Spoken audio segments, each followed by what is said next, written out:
একটা গল্প দিয়ে একটু শুরু করতে চাই মাননীয় স্পিকার। ছোট্ট গল্পটি হচ্ছে, রাজা তার উজিরকে বলে দিয়েছিল সকাল থেকে এটা কাজ করবা, এই কাজগুলো করবা। উজির বলেছিল যে আমাকে যে কাজগুলো বলেন কোনটা কখন গুরুত্বপূর্ণ কোনটা ছুটে যায় তার চেয়ে আপনি আমাকে একটা তালিকা করে দিলে ভালো হয়। একটা তালিকাও করে দিয়েছিল। তালিকা দেখে দেখে সে কাজ শুরুই করেছিল। হঠাৎ করে রাজার মনে হলো সে একবার শিকারে যাবে। ঘোড়ার পেটে উঠে যখন রেকাবে পা ঢুকিয়েছে, রেকাবে পা ঢুকালে পা আটকে গিয়েছিল। পাটা যখন ছুটাতে পারছিল না তখন সে উজিরকে বারবার ডাকছিল, আমার পাটা এখান থেকে বের করে দাও।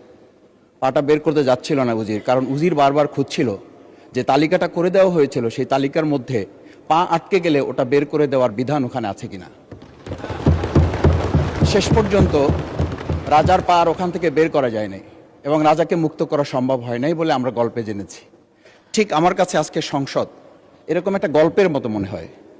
আমরা জুলাই সনদে যখন আমাদের 4 বছরের সন্তানরা জীবন দিয়েছে, আমরা যখন দেখেছি বিগত 17 বছর উন্নয়নের কথা বলে আমাদের নির্বাচনকেই ভুলে দেওয়া হয়েছিল, আবার বিগত 1.5 বছর আমরা লক্ষ্য করলাম যে সে সময় আমরা কেউ কেউ নির্বাচন এবং নির্বাচন বলে বলে আমরা আমাদের মাথা থেকে বিচার এবং সংস্কারটাই ভুলে দিয়েছিলাম। আবার এখন এসে আমরা দেখলাম যে আমাদের নখের কালি শুকাতে না শুকাতেই উন্নয়নের কথা বলে আমরা আবার জুলাই সনদটাকেই ভুলে দিতে বসেছি। আমি খুবই বিব্রত হই যে আমাদের সন্তানেরা রাস্তায় দাঁড়িয়ে সেদিন কি প্ল্যাকার্ডে এটা লিখেছিল যে আমরা একটা ফ্যামিলি কার্ডের জন্য আজকে রাস্তায় দাঁড়িয়েছি। সেদিন তারা দাঁড়িয়েছিল, মাননীয় স্পিকার, সেদিন তারা দাঁড়িয়েছিল, লেখা ছিল রাস্তাগুলোতে আমাদের সন্তানেরা বুকে গুলিবিদ্ধ হয়ে পা হারিয়ে চোখ হারিয়ে দাঁড়িয়ে রাস্তা ব্যারিকেড দিয়ে লেখা ছিল রাস্তা সংস্কারের কাজ না, রাষ্ট্র সংস্কারের কাজ চলছে। আমরা যেন সংস্কারের কথাটা মাথায় নিতে পারছি না। আমরা সংস্কারের পরিবর্তে এখন আমরা সংশোধনের দিকে যাচ্ছি। আমরা তো এই সংশোধনীর জন্য আমাদের ছেলেরা, আমাদের তরুণ যুবকরা, আমাদের জনতারা কাজ করে নাই। আমি একটা কথা পরিষ্কার বলি, অ্যামেন্ডমেন্টের জন্য তো শেখ হাসিনাও সেদিন অফার করেছিল 24 ঘন্টা দরজা খোলা আছে, তোমরা সংশোধনের জন্য আসো। সেদিন এই ছাত্র জনতা সংশোধন মেনে নেয়নি, তারা সংস্কারের জন্য কথা বলতে চেয়েছিল। আজকে আমরা সংস্কারটা মাথায় নিতে পারছি না কেন? মাননীয় স্পিকার, আমি আর একটা কথা আপনাকে একটু স্মরণ করানোর জন্য বলছি। আমরা ছোট সময় আমি বাংলায় সাহিত্যে অনার্স করা, আজকে আমাকে আপনি স্নেহের সাথে মাসুদ বলে বলেছেন। আমার সংসদের নাম শফিকুল ইসলাম। এই মাসুদ নামটা যারা একেবারে খুব আমাকে স্নেহ করেন, আদর করেন, তারাই ডাকেন। আমি বাংলার সাথে আমাদের রাষ্ট্রবিজ্ঞানের ছিল, রাষ্ট্রবিজ্ঞানে আমরা ছোট একটা বাক্য পড়েছিলাম, নেসেসিটি নোস নো লস। আমরা এই নেসেসিটিটাকে আজকে একটা সংবিধানের ধারাবাহিকের মধ্যে আমরা আটকে ফেলেছি। আমরা লাইন খুঁজতেছি, আমরা দাড়ি কমা সেমিকোলন খুঁজতেছি। আমরা আজকে পরিষ্কার একটা কথা বুঝি যে আমাদের এই সংস্কারের প্রয়োজনটা এই কারণে দরকার হয়েছে, এই প্রস্তাবটা এজন্য উত্থিত হয়েছে যে এটা 30 কার্য দিবসের মধ্যে যেখানে করার কথা ছিল সেখানে আমরা খাল খননে গুরুত্ব দিলাম, ফ্যামিলি কার্ডে গুরুত্ব দিলাম, কৃষি কার্ডে গুরুত্ব দিলাম, আমরা আরো অনেক কাজে গুরুত্ব দিলাম। অথচ যেটার জন্য আজকে নির্বাচন করে আমরা এখানে নিজেরা কথা বলার সুযোগ পেলাম, সেই সংস্কার আমরা নজর দিতে পারলাম না কেন? মাননীয় স্পিকার, আমি আর দুটো কথা বলি।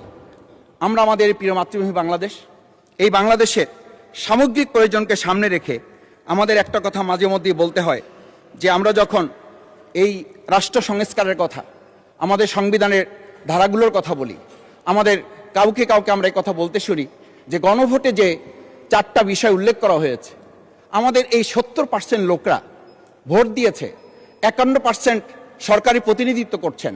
আমি তো একটা কথা যদি পরিষ্কার করে সরকারি বেঞ্চে যারা আছেন, ট্রেজারি বেঞ্চে যারা আছেন, তাদের বিনয়ের সাথে যদি জিজ্ঞেস করতে চাই যে আমরা 51% ফ্যামিলি কার্ডের পক্ষে ভোট দিয়েছে আর আমাদের 70% তো জুলাই সনদের ভিত্তিতে রাষ্ট্র গঠনের পক্ষে ভোট দিয়েছে, আমরা তাহলে 51%কে গুরুত্ব দিয়ে ফ্যামিলি কার্ড বিতরণ করে জনগণের সেই 17 বছরের উন্নয়নের কথা বলি কি আমরা মূল জায়গা থেকে আমাদের দেশের জনগণকে আবার আরেকটা জায়গায় নিয়ে যেতে চাচ্ছি এমন করে যে আমরা লক্ষ্য করছি, আমরা বলি সবার আগে বাংলাদেশ, আমরা বলি সবাই মিলে বাংলাদেশ।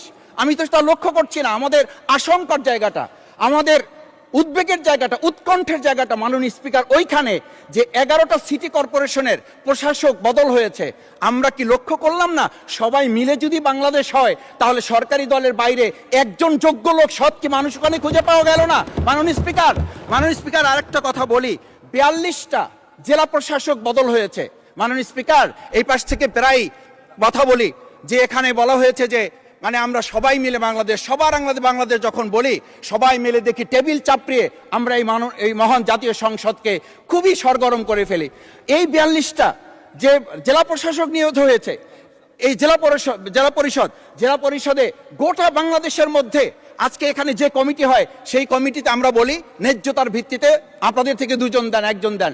মাননীয় স্পিকার, খুবই বিনয়ের সাথে জিজ্ঞেস করি, আমরা কি সেই নতুন বাংলাদেশের দিকে যেতে পেরেছি যেই বাংলাদেশে এই 42 জন জেলা পরিষদের 1 জন জেলা পরিষদকে আমরা কাউকে খুঁজে বের করতে ওখানে ন্যায্যতার ভিত্তিতে দিতে পারলাম না? মাননীয় স্পিকার, আমরা তত্ত্বাবধায়ক আমাদের অন্তর্বর্তীকালীন সময়ে যখন 1-2 জায়গায় এরকম প্রশাসক নিয়োগ হয়েছে, আমরা বললাম এটা সংবিধান লঙ্ঘন এবং এটা গণতন্ত্রের সাথে সাংঘর্ষিক। আজকে গণতন্ত্রের নির্বাচনের ভিত্তিতে আমরা যখন একটা সরকার পেলাম, সেই সরকারে স্থানীয় নির্বাচনের দিকে না গিয়ে যেখানে সরকারের প্রশাসক ছিল তাদেরকে তড়িঘড়ি করে বদল করে বিশ্ববিদ্যালয় গেলে থেকে শুরু করে নিজ দলীয় লোক গ্রহণ করে, আমরা কি এটা বলতে পারি যে সবাই মিলে বাংলাদেশ এবং সবার আগে বাংলাদেশ আসলে এটা আমাদের দেশে আসছে?